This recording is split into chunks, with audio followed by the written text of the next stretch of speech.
শুধুমাত্র একজন ফেসিবাদী শাসককে পরিবর্তন করে ফেসিবাদী কাঠামোকে আমরা বহাল রাখবো। আমাদের শিশুরা মারা যাচ্ছে, এর জন্য বিএনপি দায়ী, বিএনপির ডাক্তার সংগঠন ড্যাব দায়ী। আমরা আরও বলতে চাই, বর্তমান সরকার সকল কিছুতেই বিরোধী দলের উপরে দায় চাপায়, কিন্তু নিজের দায়িত্ব পালন করে না। আমরা ফেসিবাদী শাসক শেখ হাসিনাকে পরিবর্তন করেছি, কিন্তু আমরা কখনো বলি নাই শুধুমাত্র একজন ফেসিবাদী শাসককে পরিবর্তন করে ফেসিবাদী কাঠামোকে আমরা বহাল রাখবো।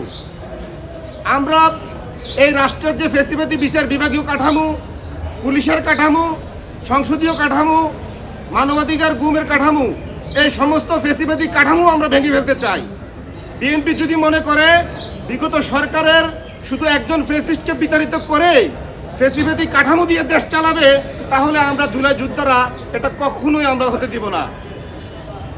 আমরা আরও বলতে চাই, বর্তমান সরকার সকল কিছুতেই বিরোধী দলের উপরে দায় চাপায়, কিন্তু নিজের দায়িত্ব পালন করে না। সরকারের যে ডাক্তার সংগঠন ড্যাব, ইন্টেরিয়াম সরকারের সময় এই ড্যাব সারা বাংলাদেশে বিভিন্ন অপকর্মে জড়িত ছিল। আপনারা জানেন, পিজি হসপিটালে, যেটা এখন বিএমএসইউ বলা হয়, সেখানে ঢাকা কলেজের ছাত্রদলের ছেলেরা